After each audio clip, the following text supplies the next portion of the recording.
Hello, everybody. Welcome to your very favorite Bronze Age comic book podcast, Flea Market Fantasy. I'm your co-host, Mike L., and as always, I'm joined by... Michael Dell of the LCS Hockey Radio Show. That's right. This week it is my pick, and that's why we're going back to a classic DC superhero, Firestorm. Is it really classic DC superhero? Well, classic to me. I mean, see, I grew up on Super Friends, and in the last few seasons of Super Friends, Firestorm was a member, and so I consider him part of the old guard, you know? See, I don't really remember him on Super Friends. Yeah, he was, I think, the last 2 or 3 seasons. I've even got the toy to prove it. Wow, look at you. Yeah, we're doing Fury of Firestorm number 1, 1982. That's right. Not Firestorm number 1. Yes. I hope you came across that in your extensive research. I did do extensive research. The creators for this issue are Gerry Conway, and the artist is Pat Broderick. Right. We've never discussed Pat Broderick before, so we'll talk about him. This is Fury of Firestorm number 1, 1982. The first Firestorm series was in 1978. Right. And the character was created by Gerry Conway and Al Milgrom. Right. You love Al Milgrom. Yeah, he's fine. He's cool. Nice guy. And you particularly love his work on Secret Wars 2. Ooh. I think, yeah. But, low blow. But Firestorm is actually a high school kid named Ronnie Raymond, and he is combined with Professor Martin Stein to form Firestorm.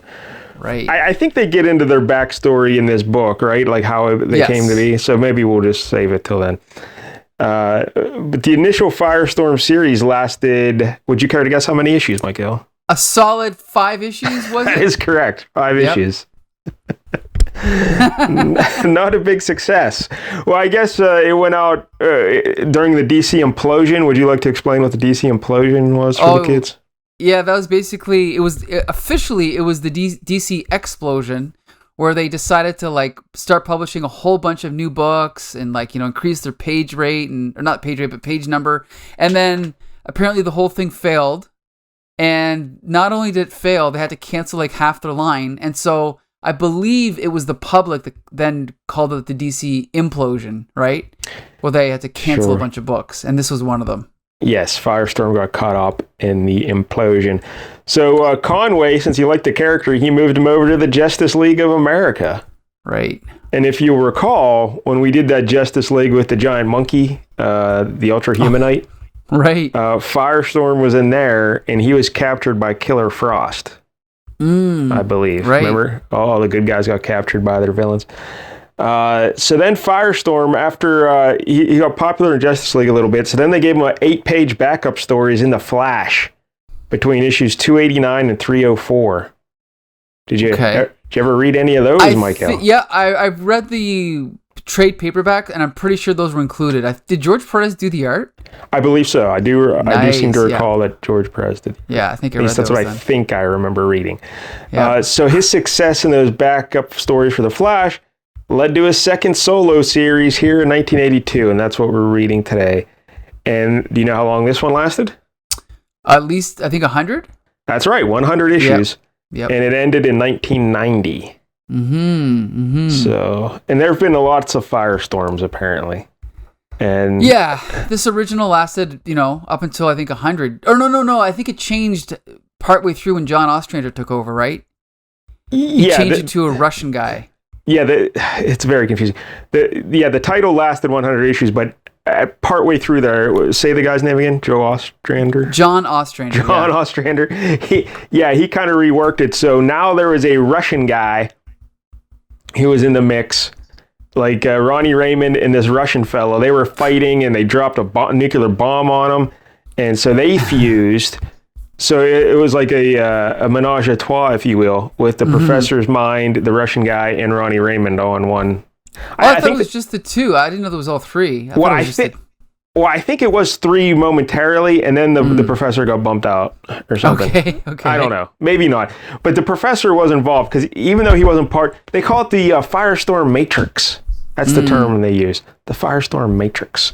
So I think briefly all 3 were there, but then the professor got bounced. and then it was the two of them, and then like they changed it again, so like they revealed that Ronnie Raymond is actually a fire elemental or something. Yes. Really stupid.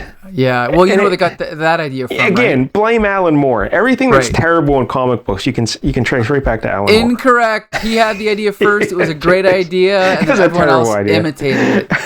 But go back to listen to our Swamp Thing episode to hear all about that. Yeah, best one we've done so far. Anyway. But so yeah, they kind of really monkeyed with the whole Firestorm idea, and then there's a couple different guys who became Firestorm. Like Ronnie Raymond wasn't Firestorm for a while, some other dude was, and it was Jason something. I can't remember. Yeah, like Roush or something like that. Yeah.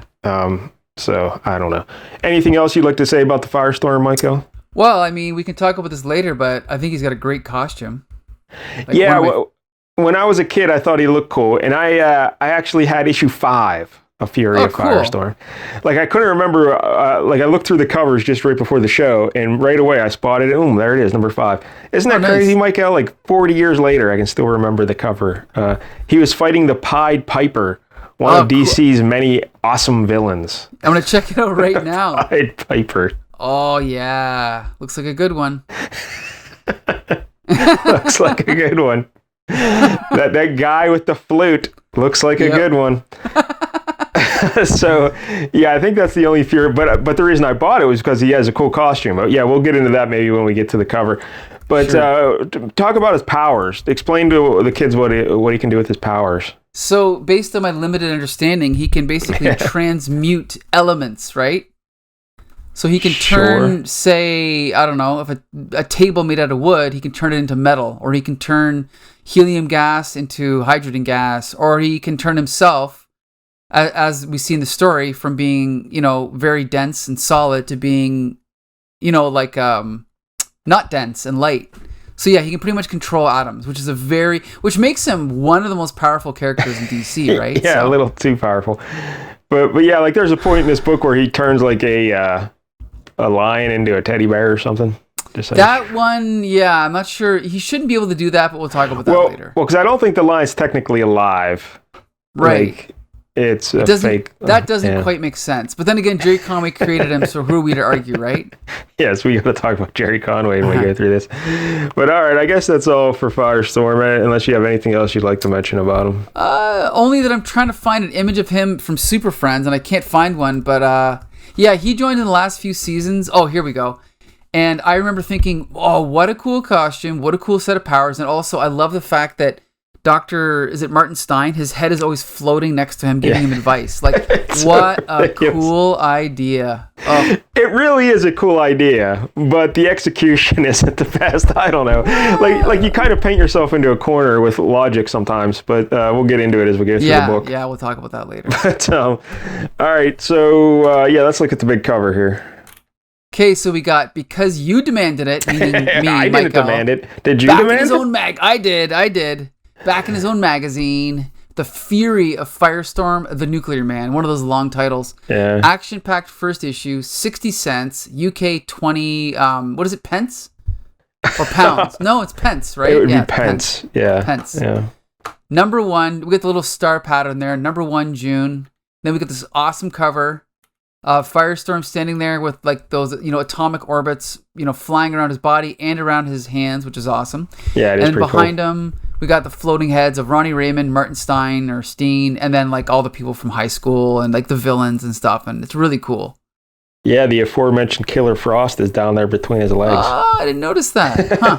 What a coincidence. Good positioning there.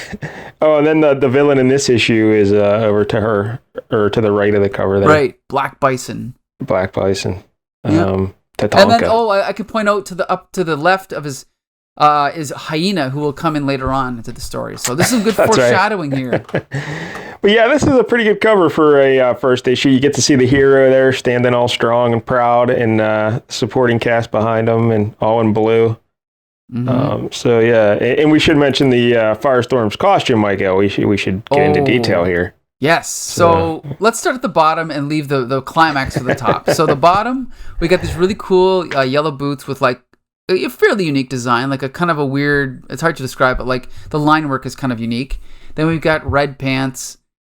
And then we have, I guess, close to Green Lantern, where the shirt and the underwear are the same color, so it's yellow. We have a white belt with a red circle on his belt. And then we have a freaking cool design on his chest of, it's hard to see, but I think it's 1, 2, 3, 4, 5. Oh, 1, 2, 3, 4, 5, 6, like orbits of atoms with big red circles in them. And they're going through what looks like a sun, kind of, I guess. And so the sun is on the, and it's cool because it's not symmetrical. Like the sun is over his heart, and then the 3 red dots are on the other side of his chest. So it's really cool. Then he has these sleeves that instead of just going down on his like biceps, they kind of just flare up, and so they're open. They look like night crawlers. A little bit. Yeah. And then he has, and this is an unusual design. He has super baggy sleeves. It's and a blouse.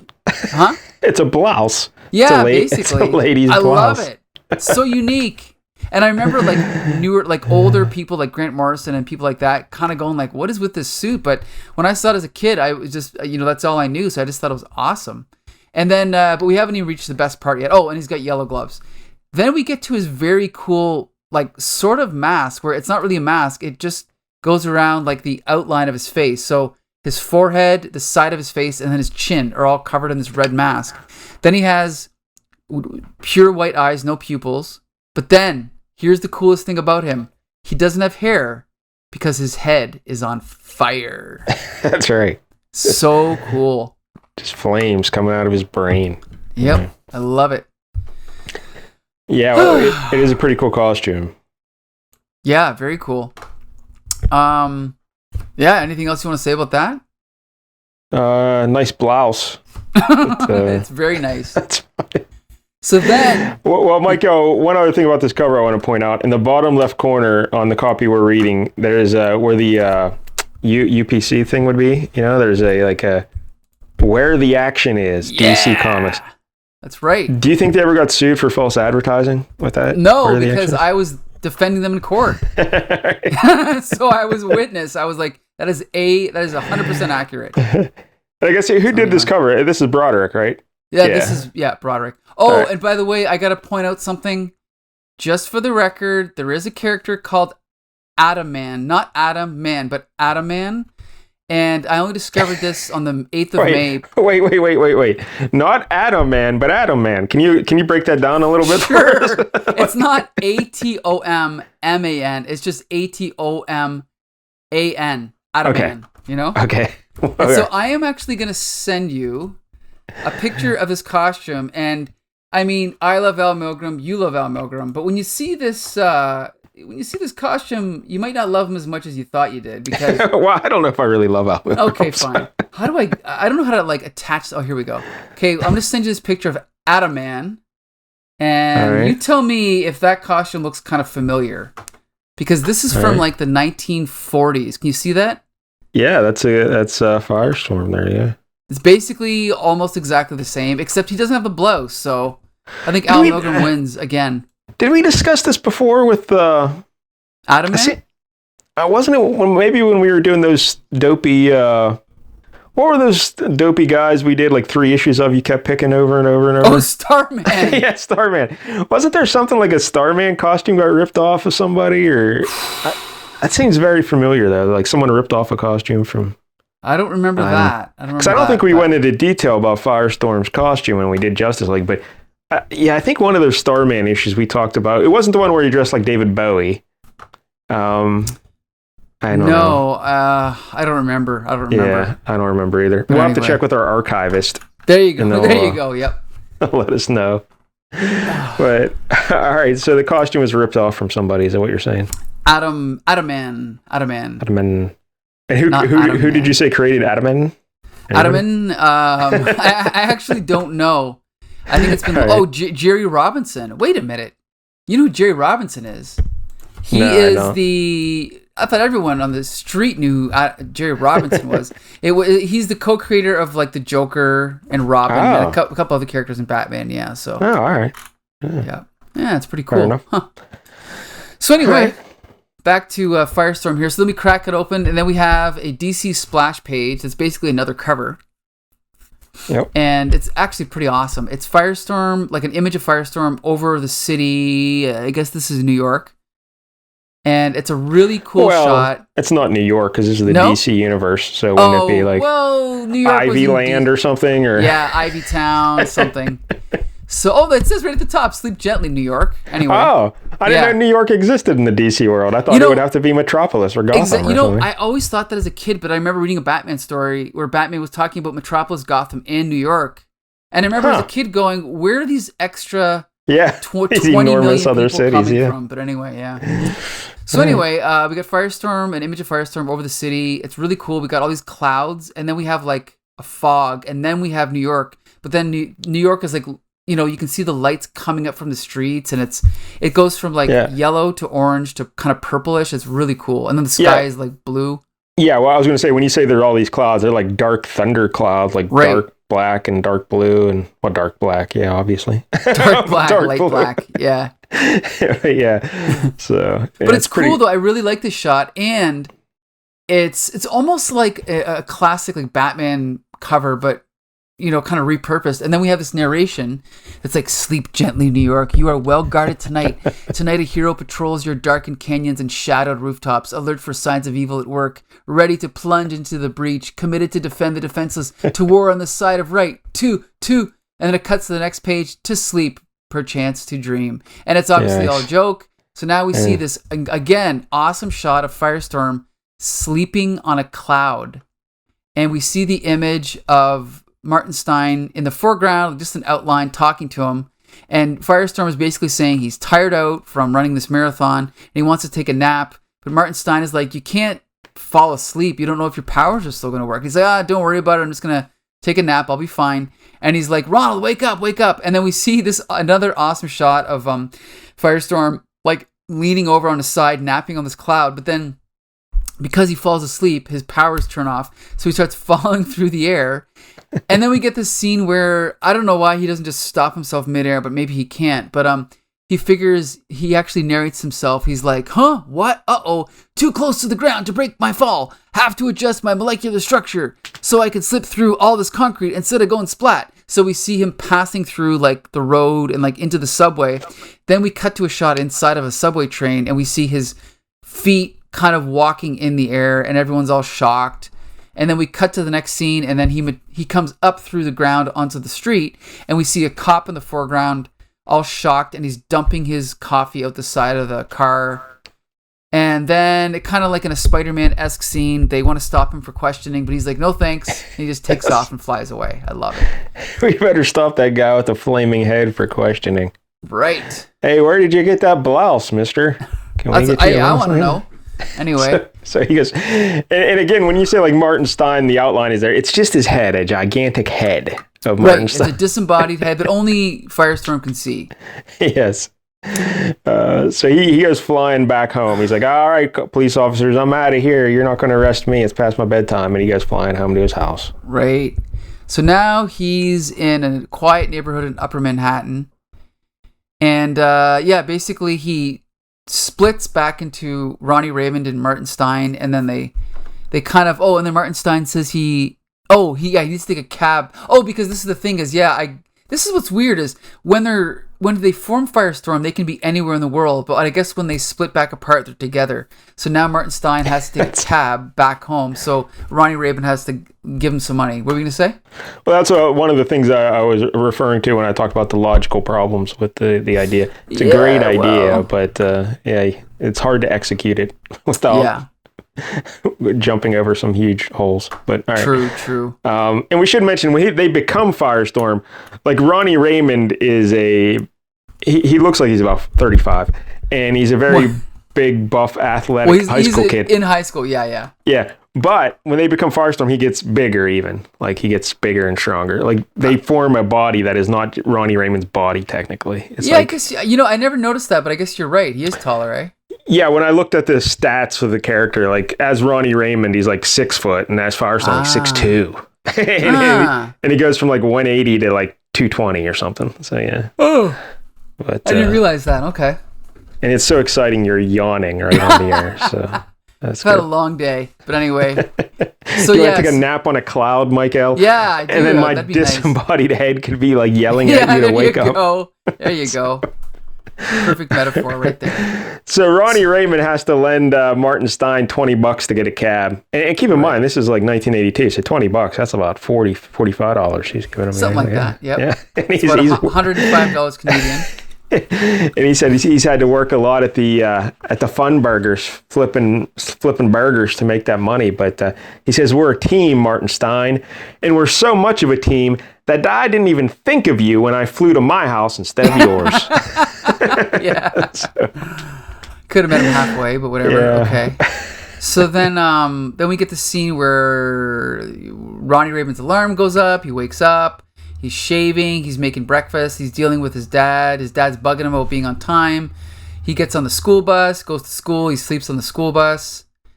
And then, just a typical, all-American kid, right? Going to high school. Typical high school kid. Who looks 35. Anyway. So then we cut over to the introduction of the antagonist here. Yes. So, yes, we have a character named John Ravenhair. And basically we find out this guy is Native American and he lives with his I thought it was his grandfather, but I guess it's his great-grandfather. Yeah, he calls him grandfather, but I think we learn it's his great-grandfather, Yeah, right? It says here his great-grandfather. And but in the dialogue, he's like, and please, grandfather. Right, right. It's confusing. And so the grandfather is calling him Black Cloud in Morning, but then the guy's like, no, please call me John. My name is John. And he's like, a white man's name, John Ravenhair. So they're having this argument about, losing their culture and blah, blah, blah. And then the grandfather's giving all this exposition about where they come from and all this stuff. And then the grandfather's reading this paper and he's like, the headline is, Indian Antiquities Donated to New York Museum of Natural History.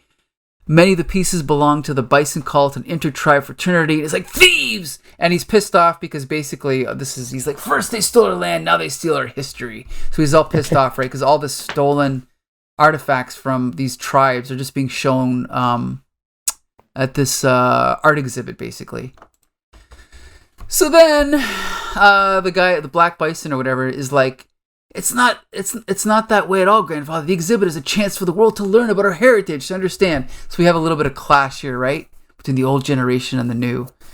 But the grandfather won't hear any of it. So basically, he also shows that he's kind of sick, right? He's like, he's all pale, he's all sweaty. And he's like, oh, the pains of age, Black Cloud. Here, I want you to wear this. So then he gives him, what is it? A sweater medallion. Vest. Yeah. And then a medallion, And he's like, it is the talisman of the Bison Cult. Perhaps its influence will yet change your mind. What were you going to say? But look, Michael, the sweater vest disappears in the third panel there along the bottom. Like, I guess they forgot to color it. It's a magic sweater vest. That's right. Okay. All right. And then it says, it has taken all the old man's strength to conceal the agony wrenching at his heart. As the door shuts behind his great-grandson, the old man drops like a puppet with cut strings. Don't you love that prose? Yeah, sure. All right. I do. So then we cut to... this is something you didn't mention in your notes, but one thing Gerry Conway said is that when he created Firestorm, his idea was, what if Flash Thompson got bitten by a radioactive spider? I was just going to say that. Yeah. When I was reading this book, I'm like, why should I care about Ronnie Raymond? Because at least Peter Parker, he's like a nerdy guy. His time at school was awful. This Ronnie Raymond guy is a jock. He's got a smoking hot girlfriend. Everything's coming up roses for him in high school. So it's like, and I even said to myself, it's like if Flash Thompson got bit by this spider. Yes. Well, that's funny because that's exactly what it is. And he's picking on this nerd, right? So it's like he's picking on the Peter Parker. The Peter Parker is like sort of not the bad guy, but... Well, this guy, I don't know if you can call him a nerd because he's got sideburns that are awesome. That's true. No nerds have sideburns. That's right. This guy looks about 45. Right. He's got sideburns down to his chin, like the tip of his chin. Kind of like Wolverine. Right. I don't know. Yeah, I don't know this guy's name. What is it, Larry? I don't know. No. It's where is it? Cliff Carmichael. Carmichael, the class wit. Just what I need. What's he doing with my girl, Doreen? Yeah. See, He's got a girl there. I love it. Yeah. Get your meat hooks off me, you over-muscled orangutan. You want to fight? Go tangle with some bed sheets. I like that. I'm going to use that comeback. I don't even know what that means. And then anyway, it turns out that the teacher is actually the guy from earlier, Black Bison, who's John Ravenhair. We don't know he's Black Bison. Yeah, that's true. I don't want to spoil it, but this is John Ravenhair. So he breaks up the fight, and like, oh, sorry, blah blah blah. Then we cut over to the next scene, and this is my favorite scene. We'll talk about it. This is terrible. Martin Stein. He's is this? Oh, I thought this was the next scene. Oh, this is where he is. Wait a minute, did I miss a page? Just a minute here. I think I missed a page. Hold on. I don't think.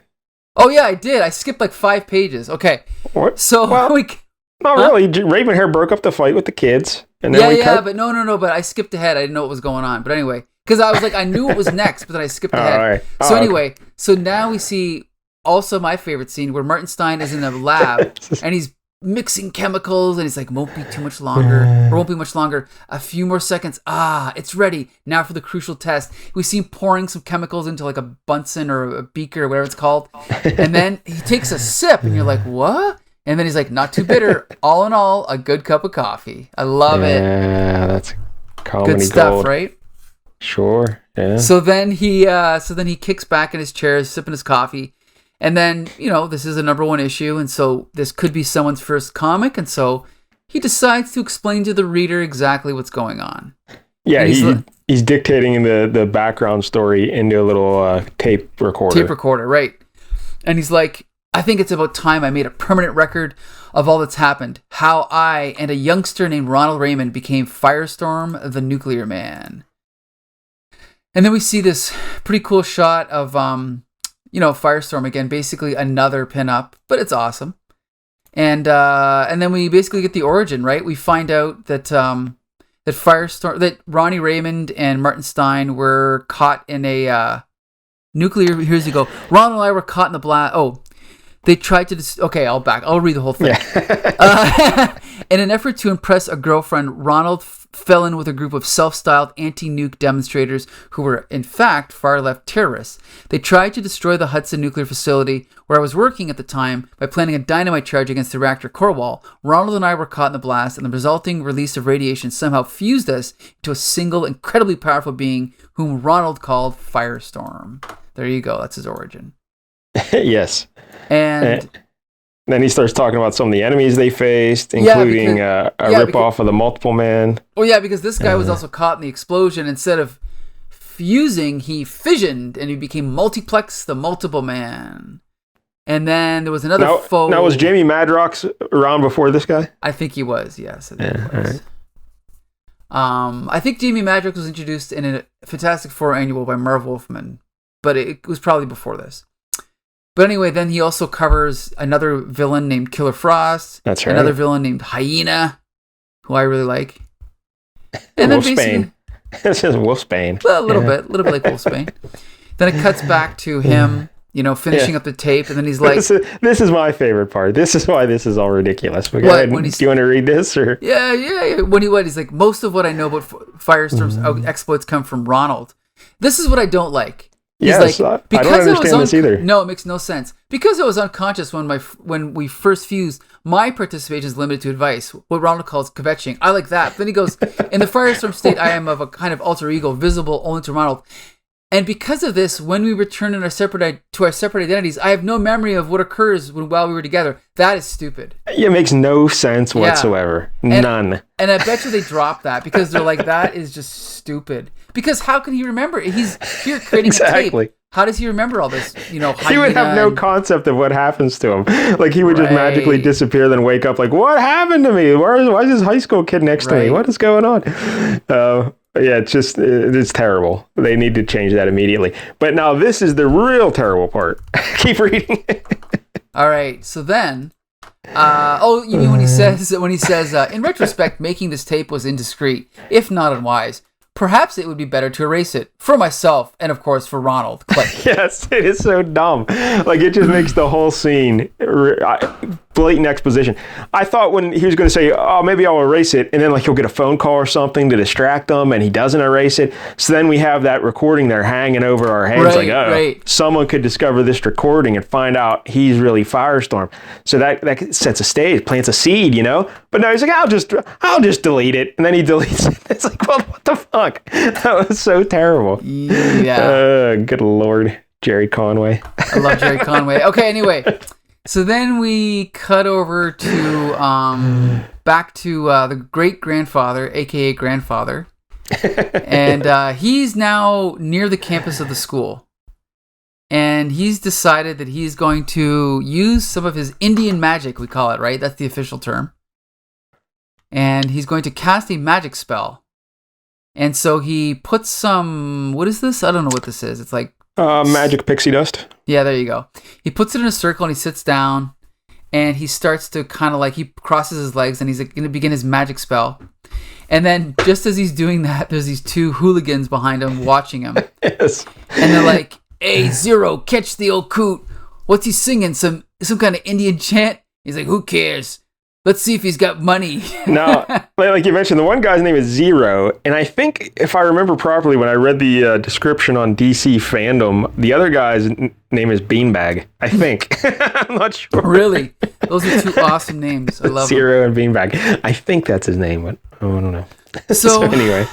We'll come back to that subplot later. So then we cut over to the art exhibit here, where this guy is presenting the art mentioned earlier in the news headline.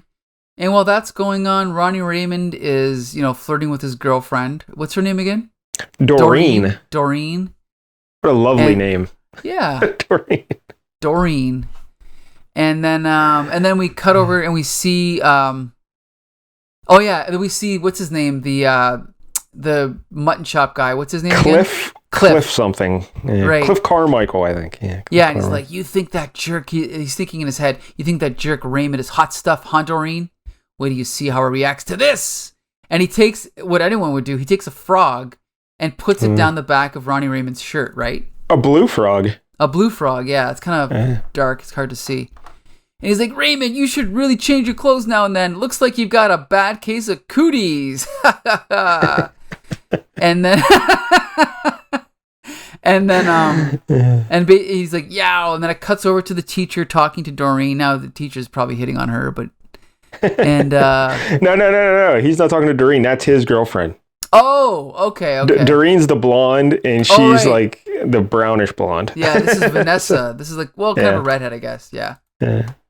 Actually, I think my screen is screwed up because my colors are all like orange. So there's something wrong with my computer screen. But anyway, so while they're talking, we cut over to the great grandfather who's doing his thing. Oh, we should mention also that the grandfather and John Ravenhair, in their first conversation in the kitchen, they were arguing over the fact that that John Ravenhair is going to marry a white woman. Right. That's right. So, because he's not marrying one of his own people, so his grandfather is very upset by that. So, right. And then she's, he's like, Vanessa, since grandfather came east to stay with me, you and I, we haven't been seeing each other as much of each other as I'd like. I just wanted to tell you. You don't have to tell me anything, John. I know you. I know that you love me. See, this is good stuff here.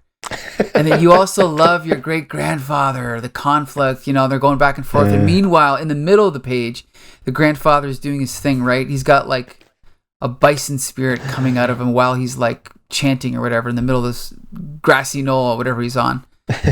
and then Vanessa's like, John's so drawn into himself. He's so afraid of showing emotion that any kind of discussion about feelings sets him on edge. I wish he wouldn't keep his feelings bottled up. I'm afraid for him. Maybe for his sake, I should simply step out of his life. If only I didn't love him so. See, this is how people actually talk, Mike Dell, okay? So anyway, so then we cut back to outside. And apparently it's only a few seconds later because, what are their Beanbag and... I think Zero and Beanbag. Zero and Beanbag. They're walking towards the grandfather and Beanbag tosses aside a pop I got to can. confirm that name. Keep going. I got to confirm too awesome. that. And then we cut back to inside, and meanwhile, John Ravenhair is like all sweating and he doesn't know what's going on. Well, he looks in the mirror and he sees not his own reflection, but he sees his grandfather looking back at him. So something's obviously going on here. But before the grandfather can complete his magic spell, he gets clocked over the head by, what's his name again? Zero. We'll call him Zero. Yeah, I know Zero is definitely one of them. Yeah, he punches him in the back of the head. And then Beanbag's like, idiot, you killed him. And Zero's like, forget that. Where's the money? What money? The old geek's broke. So yeah, the grandfather, I guess he's dead now. So we cut back inside. And then the narrator's like, we'll never know what might have happened if John Ravenhair's grandfather had completed a spell. All we know is this. All of a sudden, John Ravenhair, I guess he comes exploding out of the bathroom door. He turns into Tatanka. Yeah. Remember WWF reference, Tatanka. Yeah, which was also Haku, right? No, two different dudes. Oh, I mixed them. They all look the same. Okay. So then John Ravenhair's coming out of the bathroom and he's like, John Ravenhair's dead. Only Black Cloud lives. And now he's got no shirt. He's got the medallion. And that's pretty much it. He's pretty much the same otherwise. So then he goes over to this display room that has like a bison head in it. He smashes through the glass. And then just at that moment, the cops or security guards are running in. And all of a sudden, there's this explosion of like smoke. Not explosion, but there's all this smoke. And like these guys get like knocked into the air. And all the students are like, what's going on? And hold on a sec here. And then all of a sudden, we see what's going on. We see a splash page of Black Bison standing there explaining who he is. And now he's got the bison head. He's got like a staff with all the feathers on it. He's got like a shield. Or I don't know, what is that, a shield? Yeah, I guess it's the shield. And pretty much explains his whole backstory. I'm sorry, I was trying to confirm the name of the guy, and it is indeed Beanbag. Oh, that's more important than this. Beanbag is here. But did I miss you say that we see Ronnie turn into Firestorm again? Not yet. No, not yet. No, he does before the guy gets the bison head. The page before that. Did he? Yeah. Okay, just a minute. I just lost my image. Hold on here. I'm plugged in with an HDMI cable. Okay, I'll just go back to this. Because there's an important thing we must discuss when he turns into Firestorm. Okay, hold on. Just a minute here. I'm clicking around. Hold on. Oh, yes, I skipped this page. See, there's something wrong with my computer. I must have got something on it. Oh, my God. First of all, at the top of the page, after Tatanka busts out of the bathroom, we see Ronnie Raymond say, Doreen, call an ambulance. Davy's hurt. Who in the blue hell is Davy? You're right. Why do you even need to say that? Davy Jones, They just need a reason for him to sneak away so he can turn into Firestorm. But at that time, Martin Stein's in some important business meeting. You can tell because there's a chart on the wall and there's a guy pointing at the chart with a pointer. Right. And Martin Stein says, hey, I got the bubble guts. I got to go outside. And I got to, excuse me. So he steps outside. But that's when he turns into Firestorm. Yeah. So again, these are one of the other logical issues with the whole Firestorm thing. So when they turn into Firestorm, Martin Stein just vanishes from wherever he is. I know, isn't that great? Yet no one ever sees this. See, this even though it happens just on the spur of the moment with no warning. If you had if this was an episode of Three's Company, they would handle it in a funny way and it would be great, But Michael, what if he's driving a car at the moment? Well, then someone probably gets killed. But yes. It's just, I don't know. Again, an awesome idea, but I just don't know if the execution is logical or works. But It could create some good suspense though, because maybe Firestorm is never sure if it's safe to change, and he could be in danger. Doesn't seem like he worries about it too much. That's true. Yeah, he's kind of just all willy nilly with those transformations. It seems. Yeah. But anyway, so he turns into Firestorm, and now we're back to Black Bison. He's attacking everybody. And again, one other thing, Michael. Again, if Martin Stein has no memory of what happens when he turns into Firestorm, he has to be terrified every time he starts feeling that way. Am I dying? You're right. Good point. Yeah, that was a stupid thing. Anyway, yeah. So Black Bison, Tatanka, he's there now, and there's going to be a fight, right? Yeah. So now, but he's there's all this smoke everywhere, and he's fighting all these. He wants to hurt all these kids. And he looks over and he sees these animals who are, I guess these are supposed to be, what are they called? They're like stuffed mannequins inside a display at the museum. What is that called? Taxidermy? Taxidermy. Like they're all just stuffed. But using his Indian magic, he turns one of the horses into a real horse and starts riding it around, right? He also brings back like an eagle, 2 bears, and we see another cat. eagle. A cat of some sort. Is there a cat? Oh, like a tiger, like a mountain lion or something. Mountain lion, yeah. So then a lion is like attacking Vanessa, and then this is where it gets kind of wonky because then the tiger jumps into the air, and now we said earlier Firestorm can transmute elements, but here he just turns a Siberian tiger or whatever it is into a teddy bear. Like that is not transmuting elements. That's like just he can move atoms around, right? And molecules. Sure. So, but I guess they said he can't affect organic matter, though. But then I think they said they retconned that then later, too. They changed it, so I don't know. But technically, you're right. If this is a taxidermy, this would be logical. You're right. Because these are, it's not like the Indian guy turned them into living animals. They're just taxidermy animals moving around. Okay, then this makes perfect sense then. Sure. So anyway, so now we got these 2 bears running after some of these students. Firestorm runs in, grabs one of them, and turns that one into a teddy bear, I think, and throws it. He just it's just a bear that he grabs and throws. He doesn't turn it into anything. Now, this is the one part of the book that totally confused me. Yes, I was very confused by this as well. He throws the bear, and then in the next panel, it looks like the bear hits Black Bison. But it's just an Indian mannequin guy holding a hatchet. It's not Black Bison. Like he doesn't have the bison thing on his head or anything. It's so he hits an Indian, and then what's his name? Cliff? Cliff. Yeah, Carmichael, so Cliff's like, hey, think I was scared, hothead? Only dummies get scared by dummies. That stuffed Indian didn't scare me one. Hey, who's pulling my leg? It's alive! And then we see this hand holding on to like his pocket, and I guess that was the Indian's hand, but like, we didn't see that. So I was very confused as well. I had to go back and read it again to try and see what was going on here. Yeah, I flipped back and I thought I missed something. So yeah, that was confusing. Because I can't at first I couldn't even tell a hand was holding onto his belt. Like because he draws his right fist like 5 times, like pounding his leg. So I thought he was just hitting his leg with his right hand. I didn't even realize there was another hand hanging there. I'm like, what is that? That's a hand. All right, so yeah, that's a confusing scene. And that next panel is just atrocious too, right? Which one? With Firestorm's face in his hand. It's not bad. What's even worse is the next one. When we see him jumping up and down and all the students are laughing around him, that one's pretty rough.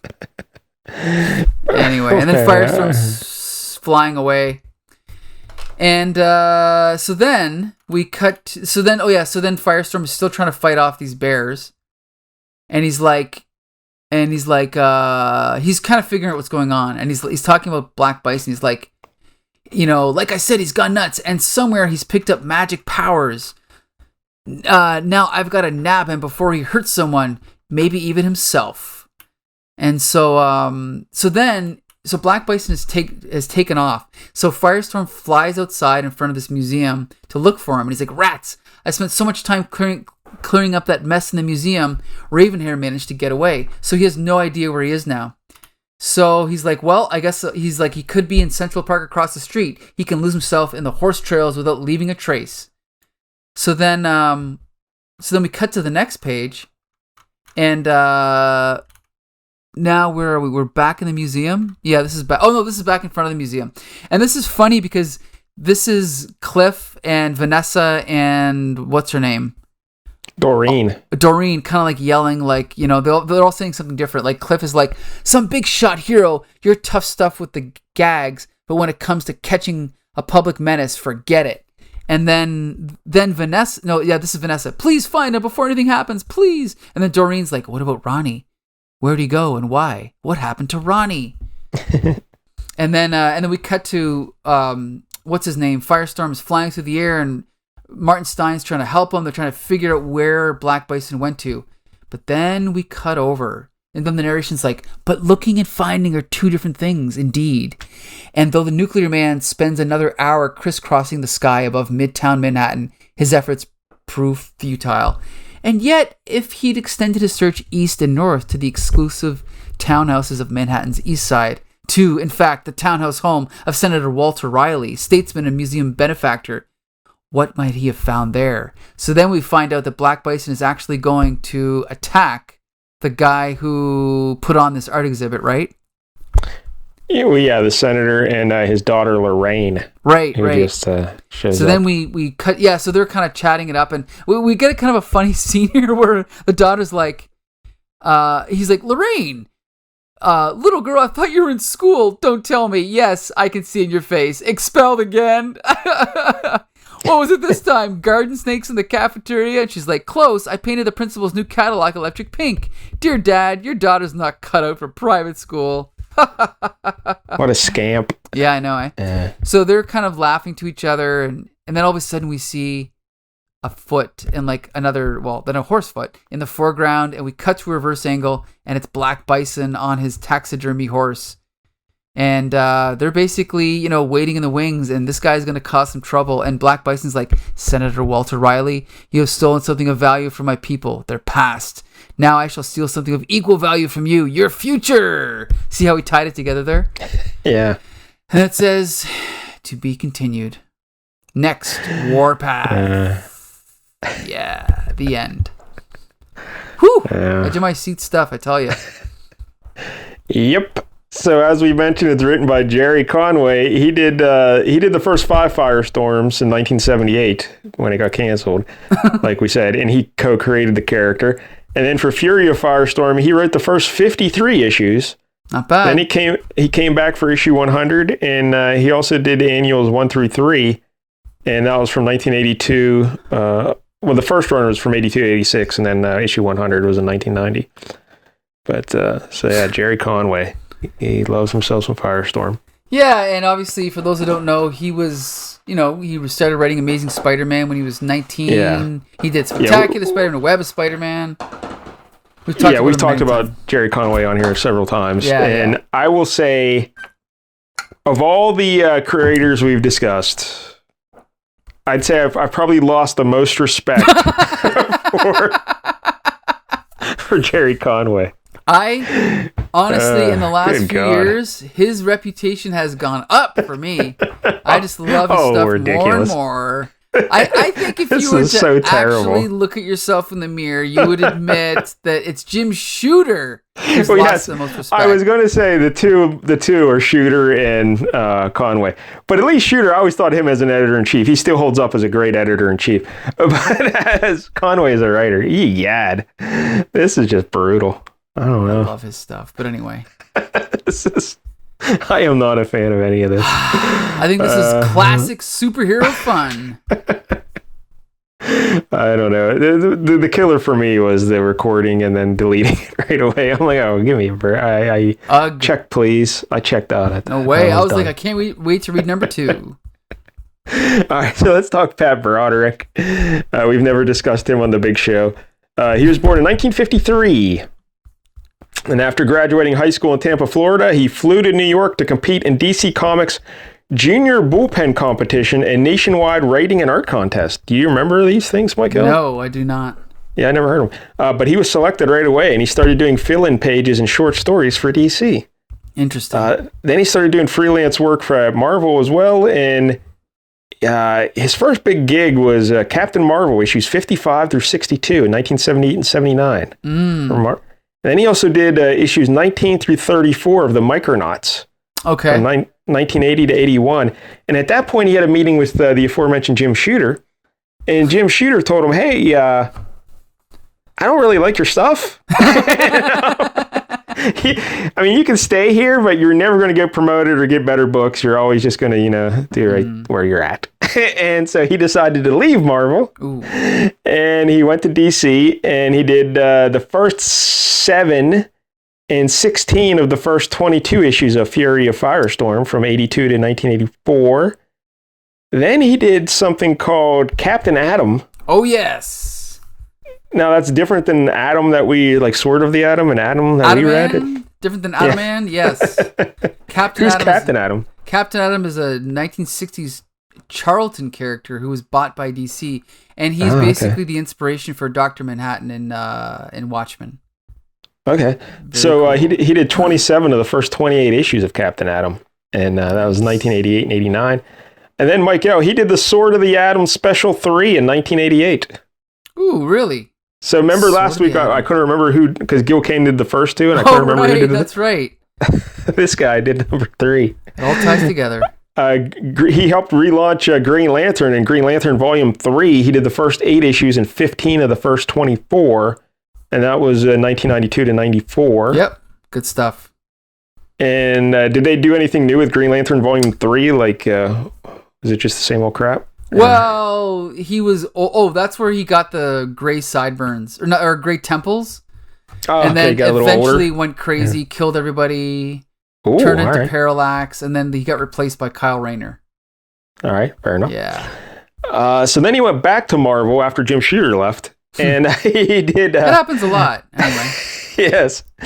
He did 14 issues of Alpha Flight between issues 109 and 124. That was 1992 to 93.